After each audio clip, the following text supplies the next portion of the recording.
네, 여기 묵상 간증 개수된 자가 있더라입니다.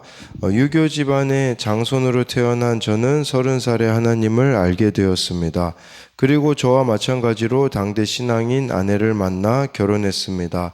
하지만 저는 하나님이 주신 기업인 교회와 안정적인 직장에 만족하지 않고 말씀에서 점점 멀어지는 삶을 살았습니다. 그러다 가정의 경계를 넘어 직장 여자 동기와 미국 출장을 같이 가려고 계획을 짜기도 했습니다. 이후 저는 유흥비를 벌고자 아내를 속이며 주식 투자를 하며 빚을 지고 결국에는 외도까지 하였습니다. 그때도 하나님은 제 마음에 계속 찔림을 주셔서 죄의 길에서 돌이키도록 하셨지만 유교적 가치관이 있던 저는 수치를 감당하는 게 죽기보다 싫었습니다. 그래서 늘 제 죄를 숨기기에만 급급했습니다. 결국 전세자금 대출 만기에 신용불량으로 대출이 안 되는 한계 상황에 이르러서야 비로소 저는 아내에게 이실직고할 수 있었습니다.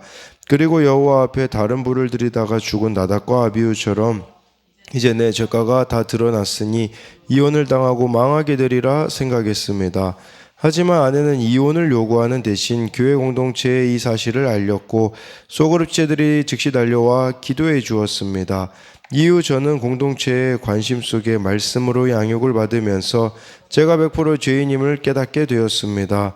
그러던 중 아들의 망한 사건으로 마음이 곤고해지신 어머니가 저의 죄 고백이 담긴 간증을 들으시고 말씀이 들려 교회에 출석하시는 은혜도 경험했습니다. 계수된 이스라엘 자손처럼 하나님은 할머니의 기도로 시작해 어머니가 교회에 나가게 하시고 당대 신앙인인 저희 부부에서 모태 신앙인 두 딸로 저희 집안의 믿음의 계보가 이어지게 하셨습니다. 현재 저희 가정은 지난날 저의 과오로 40년 광야 생활과 같은 시간을 보내고 있습니다.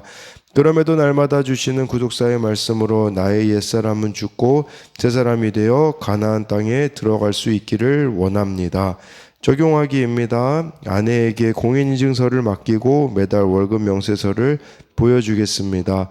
집에서는 핸드폰 비밀번호를 해제하고 지정된 장소에 두겠습니다.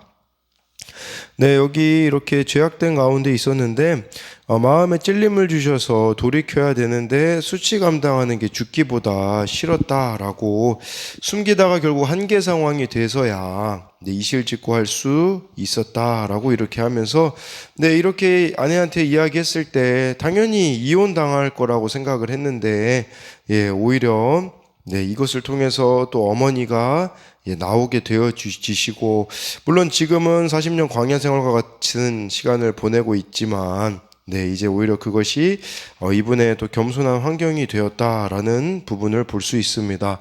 오늘은 이 민수기 26장 35절부터 65절까지인데요. 내게 제비 뽑아 주신 기업이라는 이렇게 제목으로 잡은 것은요.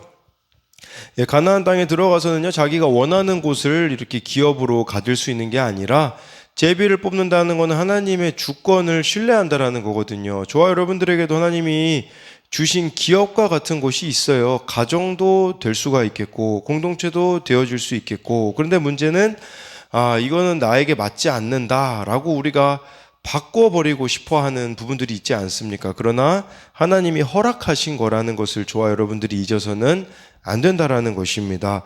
35절부터 37절을 다 읽지는 않겠지만 에브라임 자손에 대한 부분이 나와 있습니다. 그래서 요셉 같은 경우는 두 지파가 이렇게 들어가잖아요. 므낫세와 에브라임. 왜냐하면 레위 지파는 따로 하나님을 섬겨야 되기 때문에 그 12지파 속에서는 이렇게 므낫세와 에브라임이 나오는데 에브라임의 숫자는요 37절에 보니까요 32,500명입니다. 그러니까 1차 인구조사에 비하여서 8,000명이 감소했다라고 이렇게 할 수가 있습니다. 그래서 에브라임의 숫자는 감소했고요. 38절부터 41절까지는 베냐민 지파인데요. 이 베냐민 지파는 41절에 45,600명이 이렇게 나옵니다. 그래서 이 베냐민 자손은 무려 1,200명이 증가하였음을 이렇게 보여주고 있습니다. 그래서 베냐민 지파는 증가하였고요. 42절, 43절은요, 단 자손이 나오게 되어지는데요. 단 자손의 총수는 43절에 의하면 64,400명이었습니다. 그래서 1,700명이 1차 인구조사보다는 증가했다라는 것을 말해주는 것인데요. 그런데 이것이 정말 끝까지 가는 게 참 중요하다고 느껴지는 것은 뭐냐면 요한계시록의 그 12지파에는요, 단지파가 아예 사라져 버립니다. 아예 들어가지 못하였다라는 부분, 왜 그럴까를 보면 나중에 이 단지파가요, 우상숭배적인 그런 부분들이 있기 때문에 나중에는 요한계시록 그 7장에요, 12지파에 아예 사라져 버리는 그런 지파가 또 단지파가 됩니다. 44절부터 47절은요, 이 아셀 자손이 이렇게 나와 있는데요. 47절에 이 계수된 자가 53,400명이었더라 라고 해가지고요. 아셀 지파도 11,900명이 1차 인구조사에 비해 증가하였음을 볼 수가 있습니다. 48절부터 50절까지는 납달리 자손이 나와 있는데요. 50절에 납달리 이 지파는요, 45,400명이었더라 라고 말씀해주고, 45,400명인데 그러니까 8,000명이 감소했음을 이렇게 보여주고 있습니다. 이제 51절에요, 이스라엘 자손의 계수된 자가 60만 1,730명이었더라 라고 이렇게 말씀해주고 있는데, 1차 인구조사에 비해 1,820명만 감소를 했습니다. 이게 60만이 넘는다라는 게 참 엄청난 거라고 볼 수 있지 않겠습니까? 왜냐하면 1차 인구조사 때 20세 이상을 계수하였고 그 사람들은 다 가나안 땅에 들어갈 수 없다라고 하였는데, 그러면 20세 이하였던 이 인원들을 통해서 이 광야 40년 동안 하나님께서는 60만을 넘도록 이렇게 하셨다라는 것은, 그리고 또 광야에서 얼마나 많은 심판과 같은 사건들을 경험합니까? 그렇지만 언약을 이루신 하나님의 신실하심을 이 인구수만 봐도 확인할 수 있다라는 거예요. 뭘 말하겠습니까? 하나님이 이들을 지키시고 돌보셨다라는 것을 말해주는 거겠죠. 저와 여러분들도 이 광야와 같은 세상을 살아가는데 하나님의 보호하심이 늘 있다라는 것을 잊으면 안 된다라는 것이에요.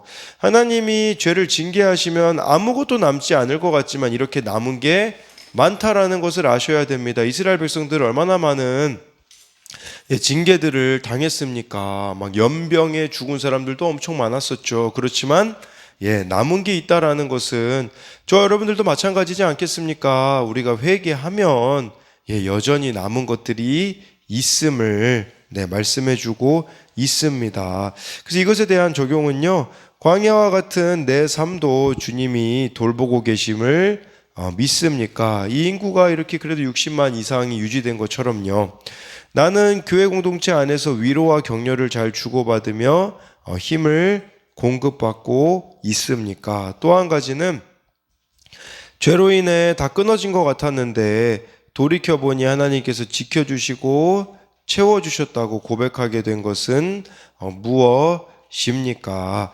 52절부터 56절을 읽어드리면요, 여호와께서 모세에게 말씀하여 이르시되 이 명수대로 땅을 나누어 기업을 삼게 하라. 수가 많은 자에게는 기업을 많이 줄 것이요 수가 적은 자에게는 기업을 적게 줄 것이니 그들이 계수된 수대로 각기 기업을 주되 오직 그 땅을 제비 뽑아 나누어 그들의 조상 지파의 이름을 따라 얻게 할지니라. 그 다소를 막론하고 그들의 기업을 제비 뽑아 나눌지니라 라고 말씀해주고 있어요. 그래서 2차 인구조사를 한 목적이 나와 있죠. 왜냐하면 51절에 수가 나오고 52절에 부연 설명이 이제 56절부터 나오는데 20세 이상 전쟁 나갈 사람을 계수하는 것도 있겠지만 가나안 땅에서 이 상속받기, 그 땅을 상속받기 위해 준비하는 단계였다라는 것을 말씀해주고 있습니다. 그리고 여기서 기업을 삼게 하라. 그러니까 하나님께서 각 지파에게 이 기업을 주시는 것은요, 마음대로 처분할 수 있는 것이 아니라 유업으로 잘 보존하고 지켜야 한다라는 것이에요. 그리고 여기서 또 제비 뽑아서 주잖아요. 55절에 보니까 제비를 뽑아가지고 주는데, 이것은 지파 안에 종족들의 상황을 보는 게 아니라 지파 단위로 제비를 뽑는 것은 전적으로 하나님의 섭리에 맡겨야 한다라는 것이에요. 저와 여러분들에게도 주신 기업이 있어요. 이 기업은 여러 가지로 해석할 수 있겠죠. 가정이 될 수 있겠고, 당연히 자녀, 배우자도 될 수가 있겠고, 직장도 될 수가 있겠고, 교회 공동체도 되어지지 않겠습니까? 내게 주신 기업이라는 거예요. 근데 문제는 뭐냐면, 우리가 하나님을 신뢰하지 못하면 이거는 나에게 해당되지 않는다라고 하면서 기업을 우리가 바꿔버리려고 하잖아요. 그래서 이혼하기도 하고 가정을 얼마나 또 깨는 이런 일들이 있습니까? 척박한 환경을 받았다고 해도 우리가 그곳을 말씀의 경계를 지키며 믿음으로 가꾸면 하나님의 뜻을 이루는 곳이 된다라는 것이에요. 그리고 나중에 이 땅 제비 뽑았을 때 있잖아요. 스스로 이들이 싸워가지고 차지해야 되는 땅들이 있거든요. 정말 그렇게 차지하는 땅이 있는가 하면 어느 지파 같은 경우는요, 그냥 타협해버려요. 너희들도 여기서 살아라, 우리도 살겠다, 이러는 데가 있고, 오히려 아예 엄두도 못 내는 곳이 있거든요. 뭘 말하겠습니까? 이것은 영적인 싸움이기 때문에 저와 여러분들이 싸워내야 이렇게 하나님의 기업을 온전히 받을 수 있다라는 것을, 영적인 싸움을 그냥 싫어하니까 그냥 내 마음대로 이렇게 우리가 하나님께서 주신 기업을 이렇게 누리지 못하고 있고 내쳐버리려고 하는 부분들이 있다라는 것이겠죠. 그래서 이것에 대한 적용은요, 하나님이 내게 기업으로 제비 뽑아주신 나의 환경은 무엇입니까? 나는 그 경계를 지키면서 그곳을 믿음으로 가꾸고 있습니까? 아니면 마음대로 처분하려고 합니까? 나는 힘들고 어려운 사건 앞에서 큐티와 예배의 자리로 돌아갑니까? 내가 순종한 만큼 부어주시는 하나님의 은혜를 누리고 있습니까? 57절, 58절을 보면요, 레위인으로 계수된 자들의 종족들은 이러하니 게르손에게서 난 게르손 종족과 고핫에게서 난 고핫 종족과 무라리에게서 난 무라리 종족이며, 레위 종족들은 이러하니 림리 종족과 헤브론 종족과 말리 종족과 무시 종족과 고라 종족이라. 고핫은 아므람을 낳았으며 라고 해가지고요, 여기 레위인의 조사도 이루어집니다. 첫 번째로는 레위인 같은 경우는 첫 번째 인구조사 때는 성막에서 섬길 사람을 계수하는 데 목적을 두었지만, 여기서 레위인들도 이제 48개 성읍에 나누어져서 살게 되거든요. 48개 성읍을 분배하기 위해 숫자를 파악하는 데 목적이 있어요.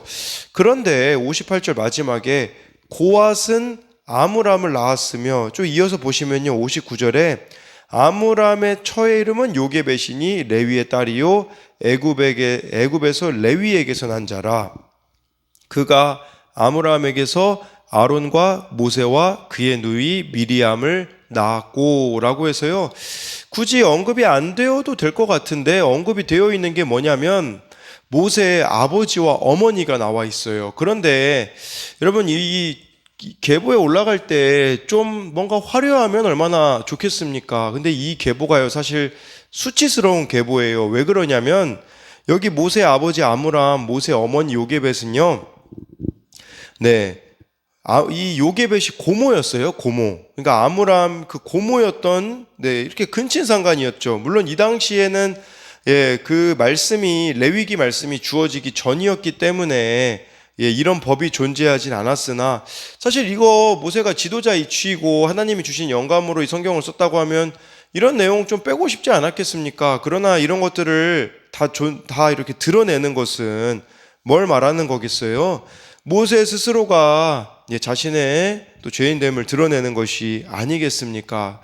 이런 죄인됨을 드러내며 살아가는 것이 결국은 겸손한 환경이다라고 할 수가 있는 것이에요. 그래서 이것에 대한 적용도, 나를 겸손하게 만들어주는 환경은 무엇이 있습니까? 수치를 감당하는 게 죽기보다 싫어서 죄를 숨기기에만 급급해 합니까? 정말 이렇게 모세가 자신의 집에 대해서도 부끄러운 부분들을 이렇게 드러내고 있는 부분들을 볼 수가 있는 것이겠죠.